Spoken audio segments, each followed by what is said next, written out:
Hello Sir Kira. Advance Merry Christmas at Happy New Year po sa iyo at sa family mo. Pati na rin po sa mga kapwa Kirara. Naway maging masaya at masagana po ang Pasko natin at ang paparating na 2026. Sama-sama at sabay-sabay po nating hilingin na sana ay mamatay na agad lahat ng mga kurakot sa gobyerno natin. Amen. Fuck you. Anyways po, itong kwentong isishare ko ay nangyari sa dati kong work sa Ortigas. Hindi ko na lang po i-specify yung company. Pero located po sila sa building na parang ang sarap lang tiktikin. If you know, you know. Meron kaming 3 shift. Morning, mid, at night shift. Saktong 8 hours kada shift. At every 2 weeks ang shifting namin nun. Tapos meron kaming 2 15-minute na yosi break at lunch break na 1 hour. Ang ginagawa ko pag natatapat ako sa night shift, kumakain ako ng heavy meal sa unang break pa lang. Tapos itutulog ko na lang yung buong lunch break ko. So eto na. Sorry ang haba ng introduction. May mga naririnig na akong kwento sa sleeping quarters. Kesyo may nagpaparamdam daw. May mga binabangungot, sleep paralysis, mga ganon. Hindi ako naniniwala sa mga kwento-kwento na yan ng una. Baka panakot lang para mabawasan yung mga kaagaw sa pwesto sa room. Na-effective naman din. Lalo pag night shift. Karamihan dumudukdok na lang sa station nila. O kaya sa pantry na lang after kumain ng lahat. Nagpapatay na lang sila ng ilaw. By the way, yung sleeping quarters na yon ay katabi lang ng pantry. So pangatlong beses ko na yun na mapunta sa night shift. Ganun pa rin naman ang gawi ko. Lunch break, diretso ko agad sa sleeping quarters. Pagpasok ko, may nakapwesto na agad sa dulong bunk bed. Dun pa naman yung paborito kong pwesto. So sa baba na lang nun ako pumwesto. At least dulo pa rin. Mas okay kasi talaga doon. Nung nakakakuha na ako ng tulog, bigla ba namang naglikot-likot yung nasa taas ko? Para siyang nagpapaikot-ikot ng higa. Medyo nainis ako nun. Hinintay ko muna siyang tumigil at saka ako tumagilid at humarap sa pader. Siguro may ilang minuto na akong nakakaidlip. Naramdaman ko na naman yung pag-uga ng higaan. Gusto ko nang tadyakan yung nasa taas eh. Di ko lang abot. Mataas kasi. Anyway, hinayaan ko lang hanggang tumigil. Try ulit akong matulog. Nakaidlip din naman agad ako. Pero nagising ulit ako nung maglikot na naman siya. Hindi na ako nakatiis nun. Sinita ko na. Sabi ko, Brad, baka naman may natutulog dito sa ilalim mo. Huwag ka namang malikot. Nanginginig pa yung boses ko niyan, Boss Kira, sa gigil. Tumigil naman siya. Tapos naramdaman ko na bumangon siya. Nakita ko yung mga paa niya na lumawit sa gilid ng higaan. Akala ko nga bababa na eh. Pero after siguro ng kulang 1 minuto, bumalik ulit siya sa paghiga. Tapos natahimik na siya.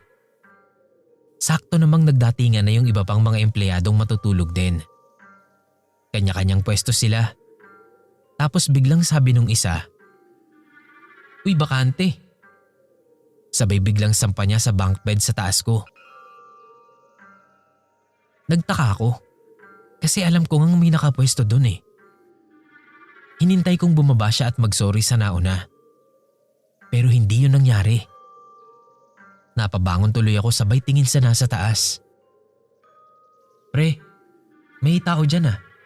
Tabi kayo?" Nakangisi ko pang sabi. Nakita kong nagtaka siya sa sinabi ko. Naupo siya sabay sabing, "Ha? Wala ah. Kaya nga dito ko pumwesto eh." Na totoo naman, Sir Kira. Nakita ko ngang wala siyang katabi ron. "Ah, okay." Sabi ko na lang. Tapos nahiga na ulit ako. Gulong-gulo yung utak ko nun. Pinoproseso ko kung tama ba yung nangyari. Hanggang matapos na lang yung break time isip pa rin ako ng isip. Saka ko lang na-realize nung nasa station na ulit ako na naka-experience pala ako ng paranormal sa sleeping quarters. Hindi ko alam kung anong mararamdaman ko nun. Kasi habang nangyayari naman sa akin yon, purong inis lang ang nararamdaman ko. Nakaramdam lang ako ng kilabot nung ma-realize ko na may hindi nga tama sa nangyari.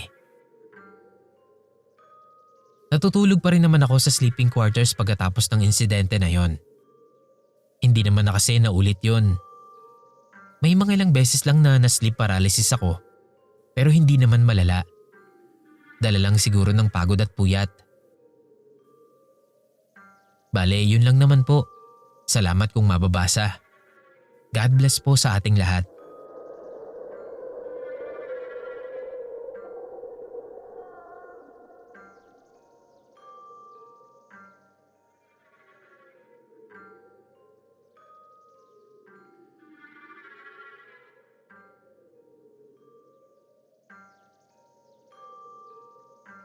Nangyari to somewhere in Valenzuela. Year 2015. Nag-book ang company namin ng overnight stay sa isang maliit na private resort sa Valenzuela para sa Christmas party namin that year. Maliit lang yung resort. Parang ang pangsarili lang nung may-ari So pagpasok mo sa gate, nandun na agad siya. May maliit na pool sa gitna na mayroong mini falls.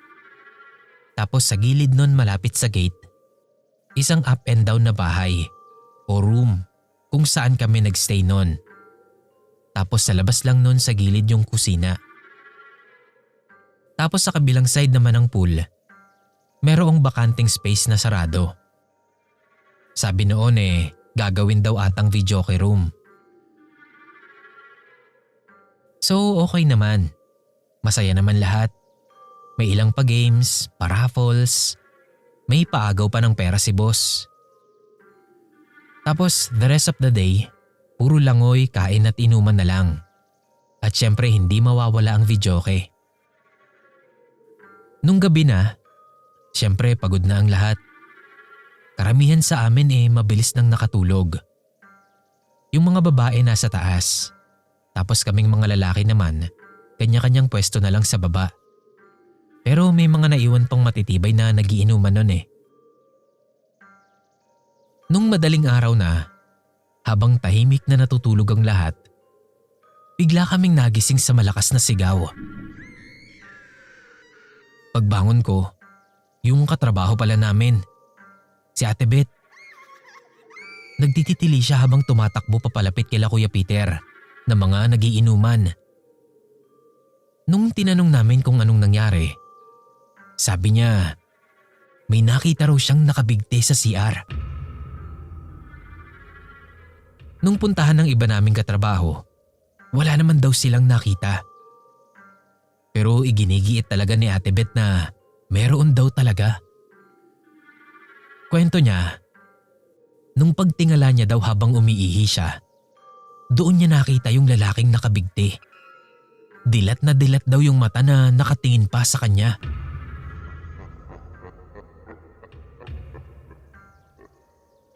Kinalma siya ng mga katrabaho naming babae. Tapos umakyat na sila sa taas. Pagkatapos nun, natulog na rin naman yung iba. Pero ako, nahirapan akong makatulog. Kaya naman nakiumpok na lang muna ako sa mga nagiinuman. Tapos nagkwento si Kuya Alex. Nung mga 1:00 o 2:00 daw, nakaramdam sila ng kakaibang lamig. Para daw silang nasa loob ng walk-in freezer sa lamig. Pero saglit lang daw yun.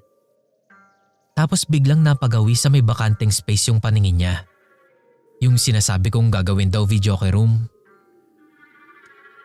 Sabi ni Kuya Alex, may nakita daw siyang babaeng nakamahabang puting dress na mabagal na naglalakad sa hallway. Hindi naman daw siya nakaramdam agad ng takot kasi nagtataka siya sa nakikita niya. Kasi sobrang smooth daw ng paglakad nito na parang hindi sumasayad sa lupa yung paa.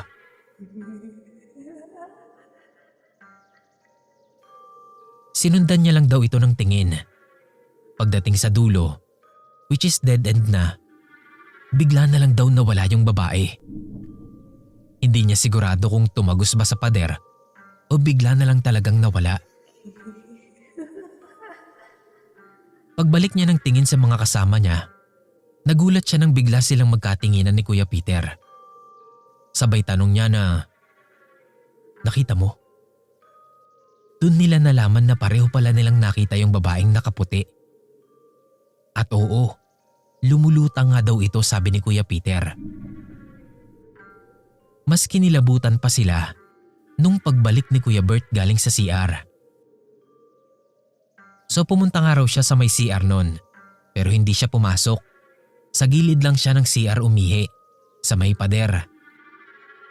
Sabi ni Kuya Bert, habang umiihi daw siya, napatingin siya doon sa may bakanting space at may nakita naman daw siyang malaking tao na nakatayo sa sulok sa loob. Bale, salamin lang kasi yung pinaka-window niya na malaki, kaya aninag talaga yung loob. Kinikilala daw niya kung sino yon, pero hindi niya makilala kasi hindi niya raw makita yung muka. Madilim kasi sa loob nun, may konting liwanag lang na pumapasok. Pero bigla daw siyang pinanindigan ng balahibo nang mapagtanto niyang wala pala itong ulo.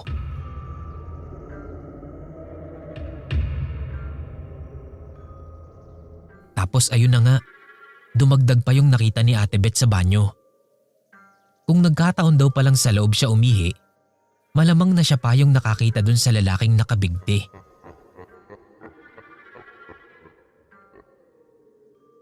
Lalo lang tuloy akong natakot matulog nun. Kaya naman lumabas na muna ako para sana sa van na lang matulog. Pero puno na pala sila doon. Nandoon na yung iba kong mga katrabaho. Sikip na masyado kung sisiksik pa ako. So pumasok na lang ulit ako at bumalik sa dati kong pwesto. Antok pa kasi talaga ako nun eh. So nahiga na ako at pumikit. Di ko alam kung gaano na ako katagal nakakatulog nun, nung bigla akong may marinig na bumagsak. Parang nagising bigla yung diwa ko. Babangon sana ako nun para tignan kung ano yon. Ang kaso hindi ako makagalaw. Kahit anong pilit ko, ayaw talaga. Parang ang bigat-bigat ng mga braso at binti ko. Hindi ko rin mabukas ang bibig ko. Yung mata ko lang ang bahagya kong naimumulat. Kaya naaaninag ko sila Kuya Peter at yung sa may bandang kusina. Maya-maya, naramdaman kong may humawak sa paa ko. Napadako ang mata ko sa may bandang paanan ko. At nagulat ako kasi may bata doon na sobrang putla. Parang normal lang naman siya, maliban nga sa maputla siya at yung mata niya ay purong itim lang. Parang dinukot, walang laman. Siya yung nakahawak sa paa ko. Bigla siyang humarap sa akin. Hindi ko alam kung paano pero alam kong nakatingin siya ng diretso sa mata ko. Tapos itinapat niya yung bibig niya sa paa ko. Sabay nga niya ng malaki. As in maluwang talaga. Parang kaya niyang isubo yung buong paa ko. Bigla siyang ngumiti. Sabay kagat sa paa ko. Doon na ako nagising. Biglang bangon ako nun habang hinihingal. Napahawak agad ako nun sa paa ko. Wala namang kagat o sugat o kung anuman. Pero kitang-kita ko na nagkaroon ako ng pasa na hugis kamay. Hugis kamay ng bata. Doon na ako kinilabutan ng sobra. Hindi na ako nakatulog talaga nun. Kaya naman tumayo na ako at nagtimpla na lang ng kape at nag-cellphone. May dalawang gising na rin naman nun, kaya may kasama na akong nagkakape. Sila Kuya Peter kasi, mga tulog na rin pala. Yun ang topic namin nun after ng party. Halos lahat pala kami noon ay naka-experience ng kababalaghan doon sa resort na yon. After ng bakasyon, nung nag-resume na ulit yung trabaho namin, nalaman namin kay boss na yung resort daw pala na yon ay dating kinatatayuan ng original na bahay ng may-ari nun. Nasunog daw yung bahay na yon, pero wala naman daw namatay sa sunog. Lahat naman daw nakaligtas. Tas ang sabi, nung ipag-iba raw yung bahay, nanghinayang sila kasi malaking space nga naman daw yon. Kaya pinatayuan na lang nila ng private resort. Bale ang nangyari pala, trial pa lang daw yun noon. Hindi pa talaga ito operational nung mabook namin. Hindi pa nga raw napapabless. Yun nga siguro ang dahilan kung bakit kami naka-experience ng kababalaghan sa resort na yon. Malamang inabulabog namin yung mga kaluluwa at mga elementong nakatira doon.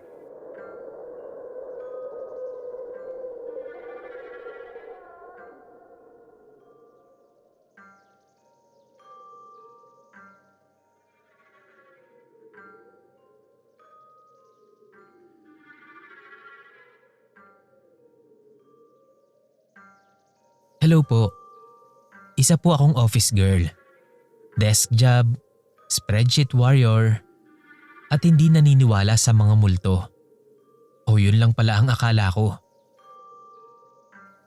Last year, nag-schedule ang company namin ng 3-day retreat sa Cavite. Hindi naman ito ganun kabongga. Maliit lang siya na private resort. Medyo tago at napapalibutan ng mga puno. Perfect daw yan para sa team building at pag-reset o pag-refresh ng mga isip namin. First day, solid naman yung vibes. Swimming, karaoke, inuman, tawanan hanggang madaling araw. Wala talagang kakaiba. Pero nung gabing yon, yung close friend ko na tawagin na lang nating Mia, bigla na lang kumilos ng kakaiba. Tahimik lang siya nun, kahit usually ay siya ang maingay talaga. Habang inaayos namin yung mga bag namin sa room, bigla niya akong tinanong, "Okay ka lang ba dito?" Medyo natawa lang ako nun. Sabi ko baka pagod lang siya. Long drive tapos swimming pa. Tumango lang siya, pero hindi siya ngumiti nun. Maya-maya lang, habang naghihilamos ako, bumulong siya sa akin. May something daw sa room na yon. Inirapan ko lang siya nun. Tas sabi ko, "Girl, retreat lang to. Hindi multo hunt." Pero hindi na siya nakipagtalo. Nanatili lang siyang tahimik. Akala ko okay na. Pagod lang talaga siya. Lumipas ang isang gabi. Wala namang nangyaring kung ano. Walang bangungot o kung anong kakaibang tunog. As in wala. Second day, masaya pa rin naman. May mga pa-games pa nun. Kwentuhan, picture taking. Kahit si Mia mukhang okay naman nung araw na yon. Ngumingiti-ngiti at tumatawa pa nga. Akala ko ay okay na siya at nakabawi na. Pero nung gabi, habang naghahanda na ulit kami para matulog, bigla niya akong hinawakan sa braso. Sabi niya, "Pwede ba tayong magpalit ng room?" Natawa lang ulit ako. Sabi ko, "Ha? Bakit naman?" Napalunok siya nun. Tapos sabi niya sige na daw. Doon na ako nakaramdam ng parang biglang bumigat yung hangin sa loob ng room. Buti na nga lang may kasama pa kami nun at willing silang makipagpalit ng room. Sabi nila, mas malapit daw sa CR yung room namin, kaya panalo sila. Kami naman, lumipat kami sa kabilang building. Pagpasok namin sa bagong room, doon na umiyak si Mia. Sinabi niya na sa akin ang totoo. Meron daw pala siyang third eye. Hindi niya lang sinasabi sa office kasi ayaw niyang mapag-usapan. Nung unang gabi raw, shadow lang daw yung nakikita niya.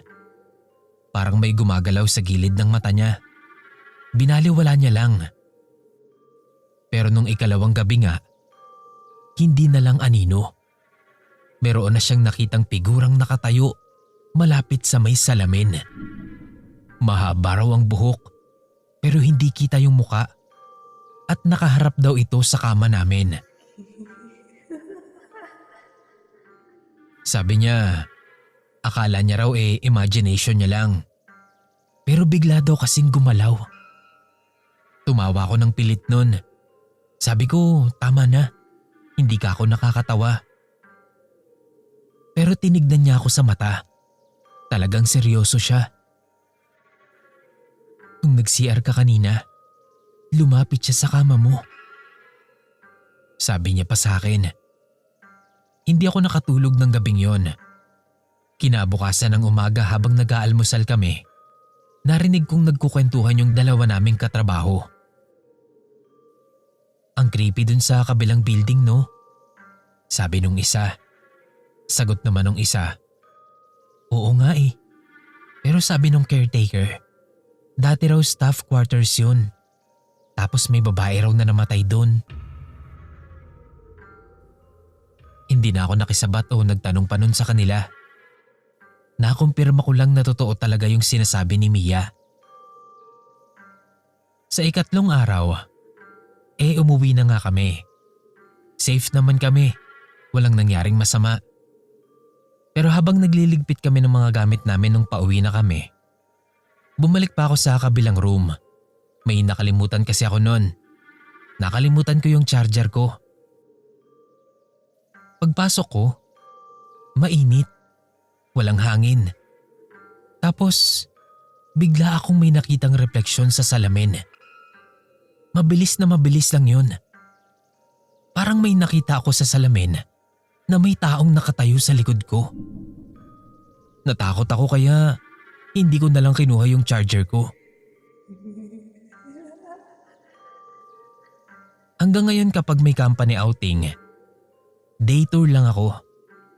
Hindi na ako natutulog sa hindi ko kilalang lugar. Kasi may mga bagay pala talaga na hindi mo kailangang makita para lang maniwala ka. Sapat nang alam mo na nandyan lang sila.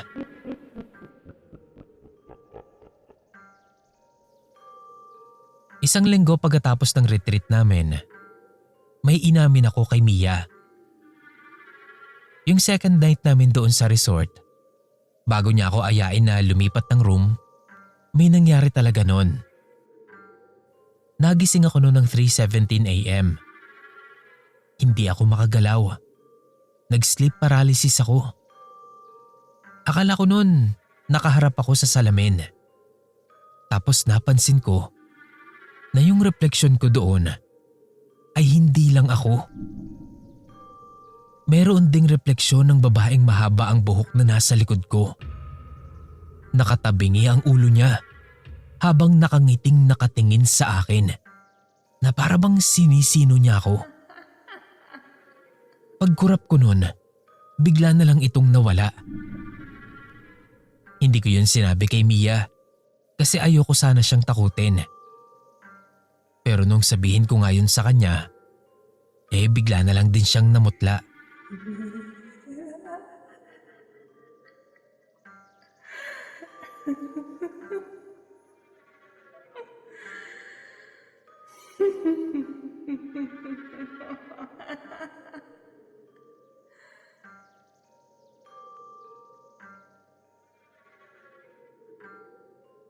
Tawagin mo na lang akong Tanya. 2016 na mangyari itong karanasan kong ito. Nag-OJT ako nun sa isang event photography studio sa Ortigas. Maliit na office lang yun sila at tumatanggap sila ng event gig online. First week, smooth naman. Hindi pa ako pinapasama sa event nila dahil bago pa nga lang. Pero lahat kami sa office ay busy sa pag-i-edit ng raw videos at photos mula sa ibang event na katatapos lang din. Mabait lahat sila doon. Sobrang helpful nila. Parang kada makikita nila ako, tatanungin nila kung kumusta daw ba. Okay lang daw ba ako? Kung may tanong ako, wag daw akong mahihiyang lumapit. Palagi din nila kaming isinasama kapag lunch na. Lalo na si Ate Glenda.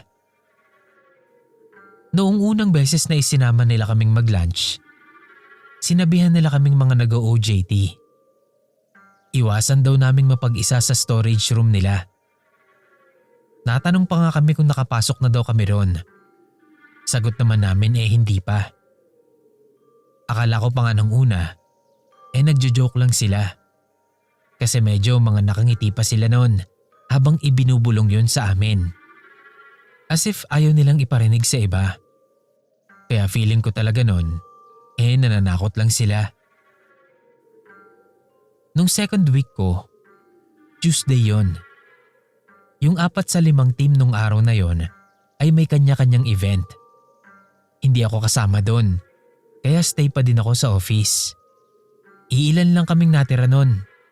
Parang 5 o 6 lang. Since tapos ko na yung roast ko, nagtanong ako sa head kung ano pang pwede kong gawin. Itinuro niya sa akin yung storage room. Ayusin ko daw muna dahil nagulo yun ng team na umalis.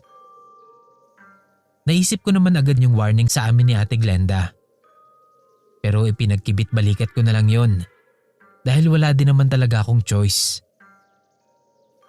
Madilim sa loob dahil mataas yung mga stante na nandoon. Tapos iisang ilaw lang ang meron sa gitna. So iniwan ko na lang na bukas yung pintuan para may pumasok pang ibang liwanag mula sa labas. So inumpisahan ko ng mag-ayos. Sinimulan ko sa mga nakabuyangyang na storage box. Hindi pa ako nagtatagal doon Nangangati na ang ilong ko sa alikabok. So itinaas ko na lang muna yung mga yun sa stante. Kumuha ako ng panyo at vacuum. Itinali ko yung panyo sa mukha ko. Tapos nag-vacuum ako. Habang nagba-vacuum, biglang namatay yung ilaw. Nadinig ko pa yung tunog ng pag-click ng switch. Kaya sure ako na may nagpatay nun. Nilapitan ko yon. Tapos sumilip ako sa labas para tignan kung may nagtitrip sa akin. Pero nagtaka ko kasi ang layo ng mga kasamahan ko. So binuksan ko na lang ulit yung ilaw. Tapos naisip ko na lang na baka nga sira na din yung switch. So hinayaan ko na. Bumalik na ako sa paglilinis sa loob. Nagsasalansan na ako ng mga natirang props nung biglang namatay ulit yung ilaw. Paglapit ko sa switch, nakita ko si Kuya Ben na palayo sa storage room. Siguro akala niya naiwan lang na nakabukas yun. Kaya tinawag ko si Kuya Ben para sabihin na nandoon ako. Baka kasi mamaya lumapit siya ulit para patayin yung ilaw. Medyo na-weirdohan lang ako sa itsura niya. Pero nagsorry din naman siya sa akin bago bumalik sa table niya. So pumasok na ako ulit para ipagpatuloy yung ginagawa ko. May 2 beses pang naulit yun. Bago ko naisip na iba na yun. Kada bukas ko kasi ng ilaw, lahat silang nasa labas malayo sa storage room. At imposible din kasi talagang sila.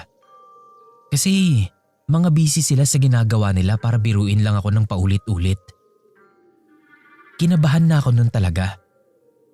Pero dahil 50-50 na rin kung talagang binibiro lang nila ako o talagang may nagpaparamdam sa akin sa loob, at dahil nga gusto ko na rin matapos yung ginagawa ko sa storage room, kumuha na ako ng masking tape. Itinape ko na lang yung mismong switch. Tapos nag-tape din ako sa ibabaw nito nung plastic na microwavable na container. Itinakip ko yun sa switch at ginamitan ko rin ng masking tape. Tapos nun, minadali ko na yung ginagawa ko. Trabahong mabilis ba? Maayos kahit hindi malinis. Patapos na ako nun at medyo malapit na sa pinto nung mamatay na naman yung ilaw. Paglingon ko, nandoon pa rin naman yung container. Maayos pa rin itong nakatakip sa switch at nakatape pa rin naman. Pero yung tape sa mismong switch, nakatanggal na yung isang side. Hindi na ako nagbukas ng ilaw nun kasi nga nakatakip pa rin naman yung container. Basta binitbit ko na lang yung upuan na ipinasok ko kanina at lumabas na ng storage room. Kinabukasan, ikinuwento ko yun kay Ate Glenda. Medyo nakangisi pa siya sa akin at sinabing kaya nga daw niya kami sinabihan na huwag kaming papasok doon ng mag-isa dahil nga mayroong nagpaparamdam doon kapag mag-isa ka lang. Pasalamat pa nga daw ako at ganoon lang ang ginawa sa akin. Meron daw iba, talagang nilalaglagan pa ng storage box. Akala ko nga, doon na natatapos yun. Hindi naman na kasi ako na-assign na maglinis ulit doon. Malapit-lapit na rin matapos yung OJT ko nito. Parang pa 2 weeks na lang, matatapos na ako. Kapag pure office lang kami, minsan nananakit yung buto-buto ko. Dahil na rin siguro sa lamig sa loob ng office. Pag ganon, naglalakad-lakad ako sa hallway. O minsan bumababa gamit yung fire exit. Mababa lang naman yung floor namin. Kaya sakto lang na exercise para sa nananakit na buto-buto. So pababa na ako noon. Dahan-dahan lang ang pagbaba ko. Kasi nagbabasa din ako sa cellphone ko. Nang bigla, ay makarinig ako ng mga footsteps mula sa itaas. Tumabi muna ako. Tapos nag-focus ako sa pagbabasa sa Wattpad. Parang nakakailang flip na ako ng page noon. Wala pa akong nakikitang lumalagpas sa akin. Nung madinig ko yung yabag nung una, malakas na yon na para bang ang lapit na sa akin. Imposible din namang lumampas yun sa akin nang hindi ko napapansin. At imposible din na lumabas na yun dun sa fire exit dahil siguradong maririnig ko yun. Kasi maingay yung pinto na yun. Malakas yung tunog nun kapag binubuksan at isinasara. So nagpatuloy na lang ako sa pagbaba. Nung nasa kalagitnaan na ako, nakaramdam ako ng sobrang lamig na para bang dumaan sa gilid ko. Kinilabutan talaga ako nun. Kaya naman minadali ko na yung pagbaba at makalabas na ng fire exit. Nakatapos naman ako ng matiwasay sa OJT na yon. Pero hindi na ako umulit sa fire exit at sa storage room pagkatapos nun. Nagpakabisi na lang ako sa events at sa editing. Nagpapakabisi rin ako kahit hindi naman talaga sobrang busy. Hindi na rin ako pumasok ng storage room ng mag-isa. Kung papasok man ako, palagi nang may kasama.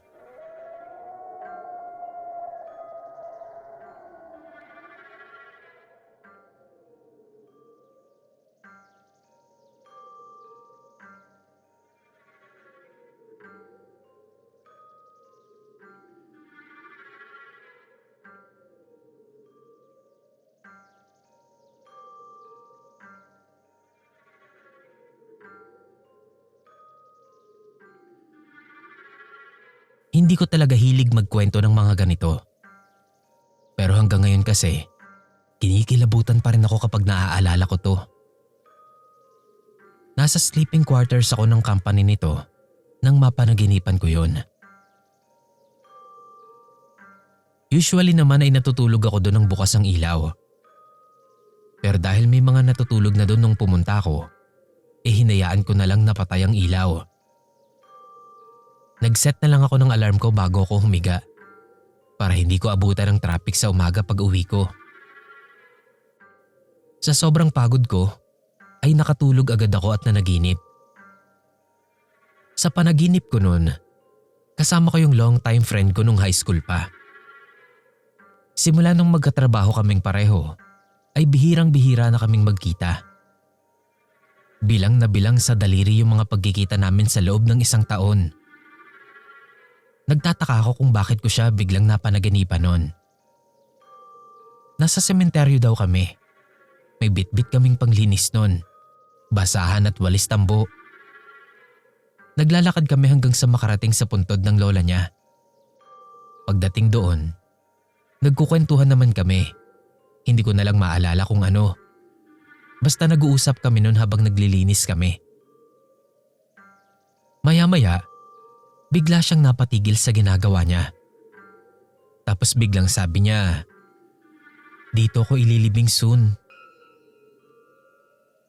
Ang weird kasi sinabi niya yon na parang nagsishare lang siya ng chika sa akin. Nabigla ako doon at napatingin sa kanya. Nagkatinginan kami at bigla akong kinilabutan habang nakatingin ako sa mata niya. Tapos doon na ako nagising.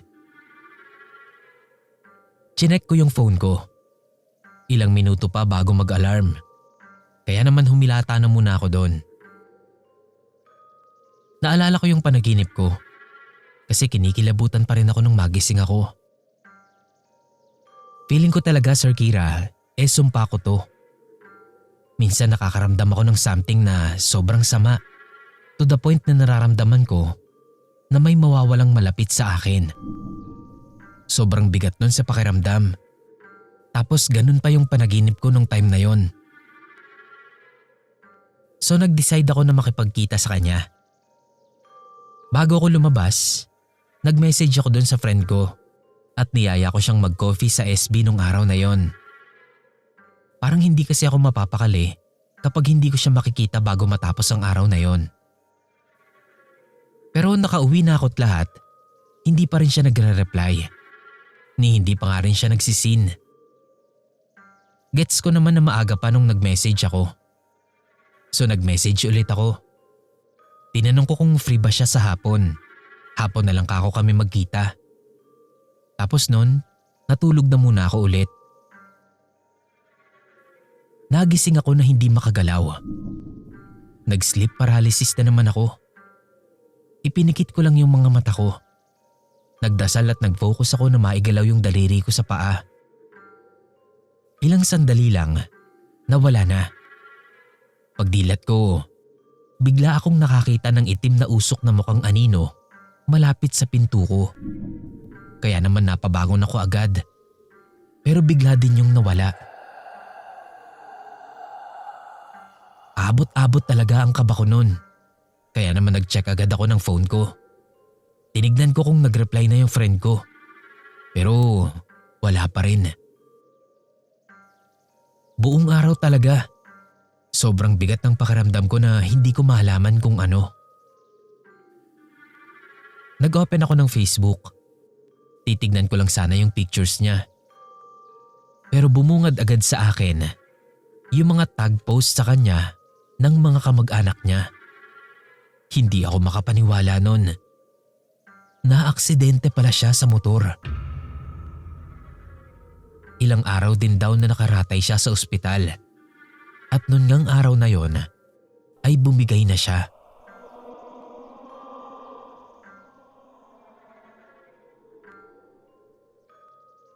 Nakapunta ako sa lamay niya nung ikatlong gabi na. Doon ko nalaman na kinabukasan na rin pala yung libing niya. Pumunta ako sa libing niya.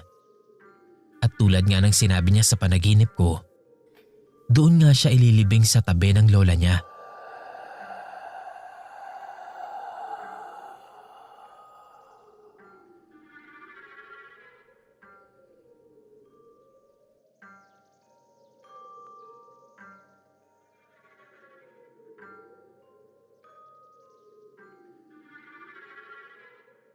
Nag-book kami ng Airbnb sa Tagaytay. Girls trip, overnight lang. Malamig, tahimik, perfect na stress relief. 3 kami sa kwarto. Isang kama at isang extra mattress sa sahig. Ako ang nasa sahig noon. Bandang madaling araw, nagising ako kasi nakaramdam ako na may dumaan sa paanan ko. Akala ko si Trish. Minsan kasi nagsisleepwalk yun, lalo kapag sobrang pagod o kaya naman kapag maraming iniisip. Pagdilat ko, hinanap ko kung sino yon. At nandoon nga siya. Nakatayo malapit sa bintana. Nakatalikod siya sa amin. "Trish, tulog ka na." Sabi ko. Hindi siya sumagot. Pero nilingon niya ako. Meaning gising siya. So hinayaan ko na siya. Bumalik na ako sa pagtulog. Second time na nagising ako, nasa tabi na siya ng higaan ko. Nakatingin siya sa akin. Hindi kumikibo. Kaya hindi ko na muna siya pinansin kasi antok pa talaga ako noon. Kinabukasan, tinanong ko siya kung bumangon pa ba siya kagabi. Sabi niya hindi naman daw. Tapos sabay kaming nagkatinginan ng isa pa naming friend. Nagulat siya.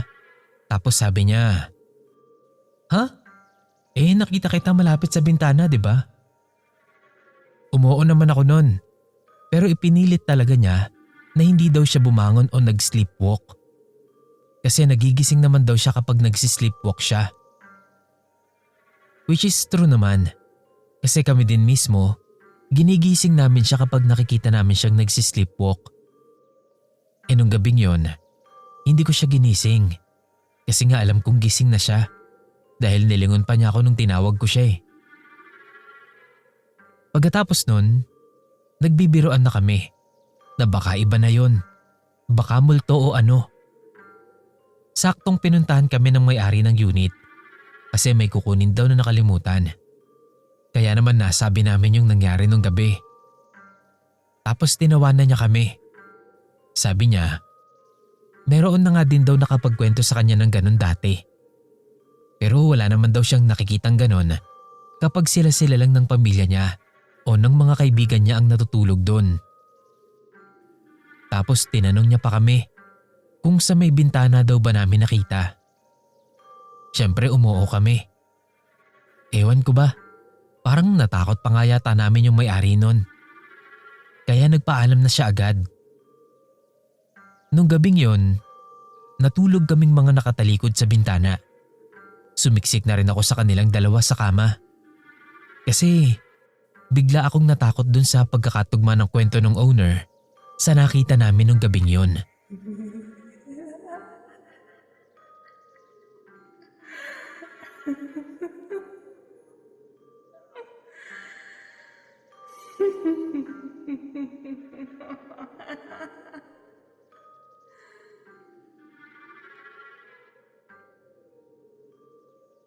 Hello Sir Kira, tawagin mo na lang akong Jeline. Itong kwento ko ay nangyari sa iba't ibang company na pinagtrabahuhan ko. Maiikli lang naman to, kaya pag-iisahin ko na lahat dito. Itong unang kwento ay nangyari nung nagtrabaho ko bilang kahera sa isang department store.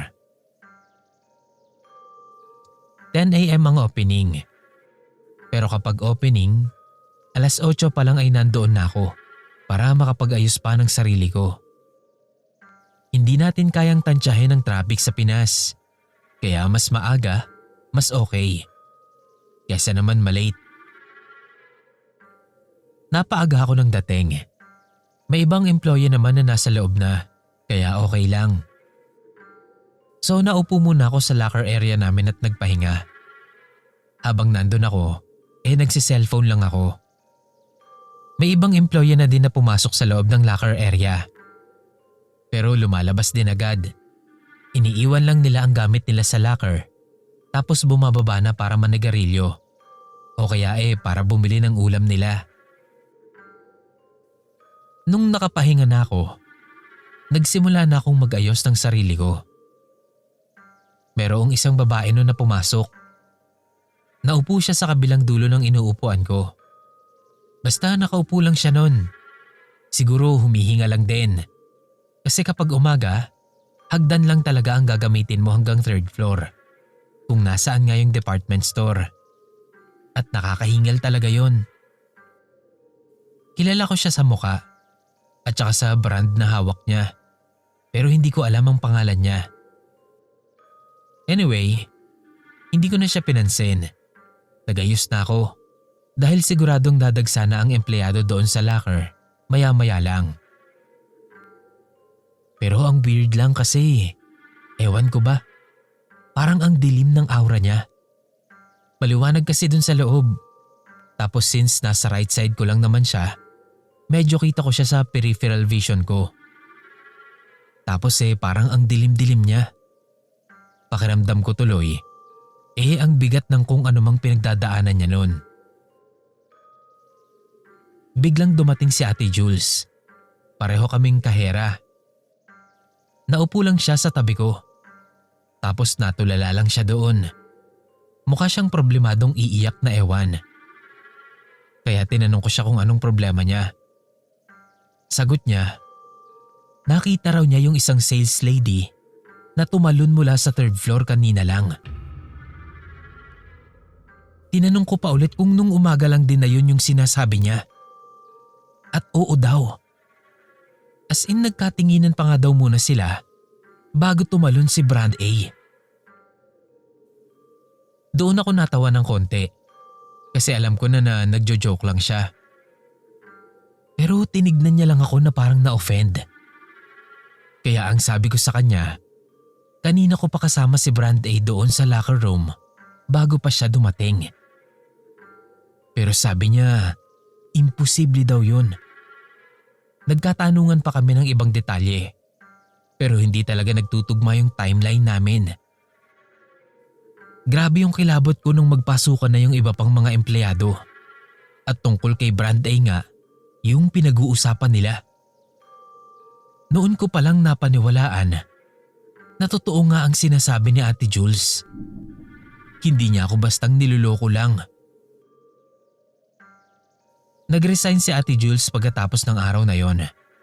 Hindi ko alam kung bakit. Pero tingin ko, dahil yun dun sa namatay. Na-trauma ata. Ilang araw din siyang wala sa sarili nun eh.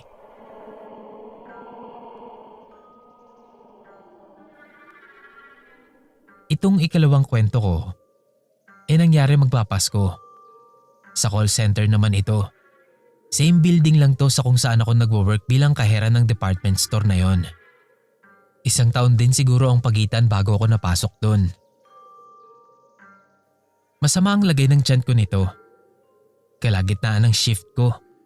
Biglang sumakit ang tiyan ko. Kaya nagpabalik-balik ako sa CR. Sa ikalawa at ikatlong balik ko, meron akong nakasabay na babaeng naka-black jeans at shirt. Sa isip ko, mukhang masakit din ang tiyan niya dahil ikalawang beses ko na siyang nakasabay mag-CR. Baka kako pareho kami ng nakain ng lunch. Naabutan ko pa yung pagsara ng pinto sa dulong cubicle kaya alam kong nandoon siya. Pagkatapos kong mag-CR, naguhugas na ako ng kamay sa sink nung biglang mag-flash yung nasa dulo. Mula sa salamin, napatingin ako doon nung magbukas yung pinto. Pero walang lumabas. Ewan ko ba, bakit nilingon ko pa yung cubicle na yun? Pero nung wala talaga akong nakitang lumabas doon, o dumaan man lang sa likod ko, napatakbo na ako palabas.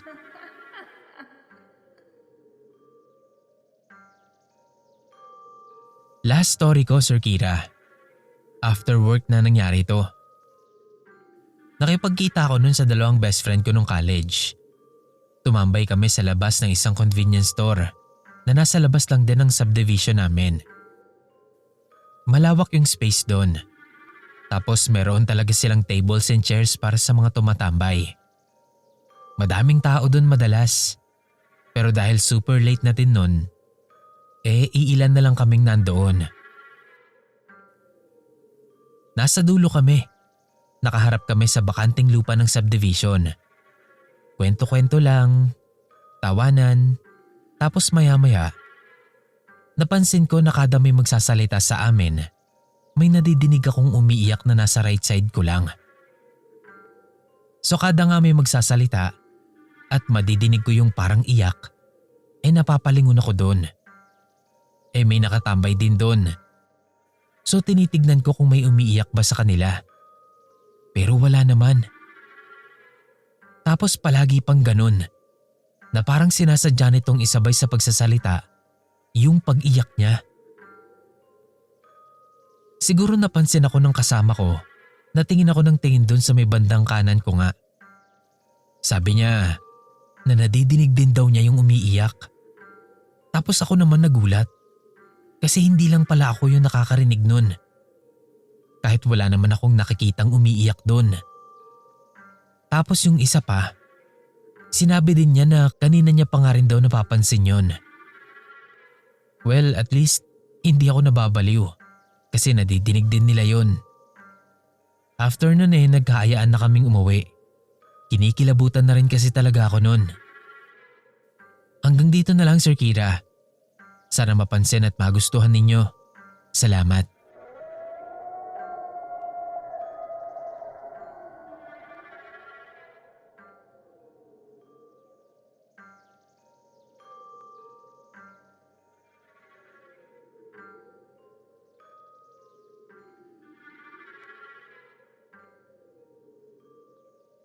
Tawagin mo na lang akong Atom. Nag-decide akong mag-overtime ng Sunday. Supposedly, day off ko yun. Nagkaroon kasi ako ng emergency nung Saturday, kaya nag-half day ako nun. Pero unfortunately, meron kasi akong kailangang tapusin ng araw na yon. Pero hindi ko nga natapos kasi kailangan kong makauwi ng maaga. Dumating ako sa office ng 8 a.m. Since may kaunting liwanag naman na pumapasok mula sa bintana, hindi na muna ako nagbukas ng ilaw sa loob. Diretso ako sa table ko. Nagbukas ng computer at nagsimula ng magtrabaho.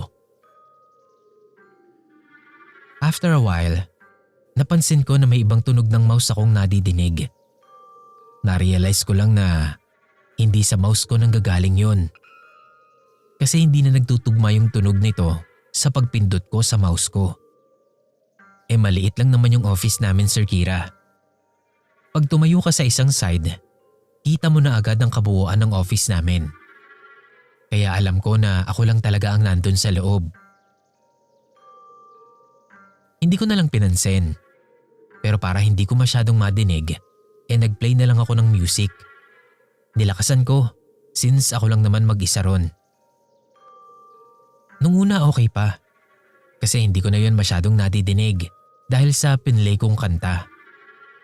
Pero patagal ng patagal, unti-unti ko na namang nadidinig yung click ng mouse.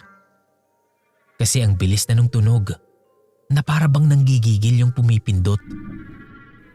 Medyo kinabahan na nga ako nun Kaya naman mas nag-focus na lang ako sa ginagawa ko para makatapos ako ng mabilis. Siguro makatanghali lang nun, patapos na ako. Pero yung tunog ng mouse, hanggang sa makatapos ako nandoon pa rin. Nawawala naman siya saglit, pero maya-maya lang, nandyan na naman.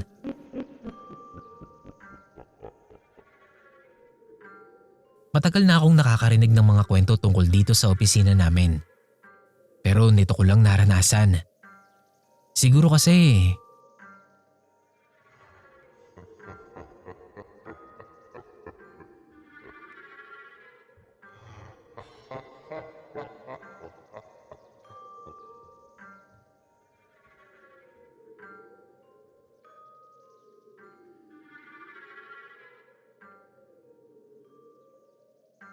hello po sa lahat.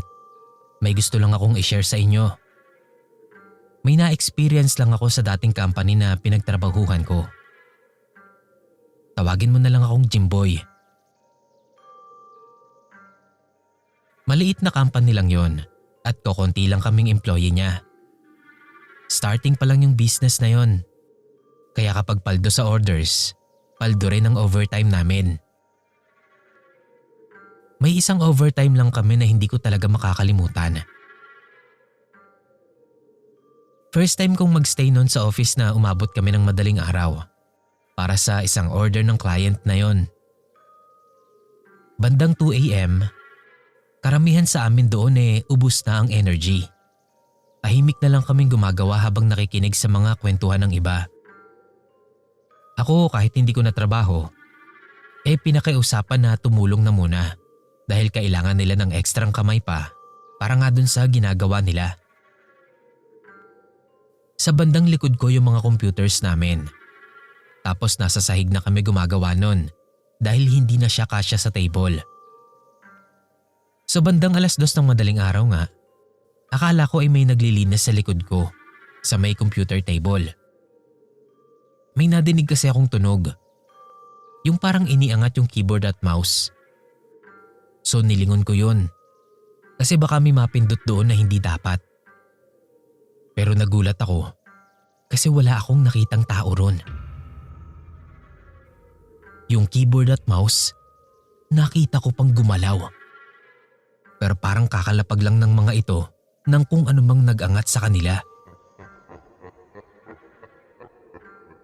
Napatalikod na lang ulit ako nun. Tapos nagkatinginan kami nung nasa harap ko. Nakita rin pala niya.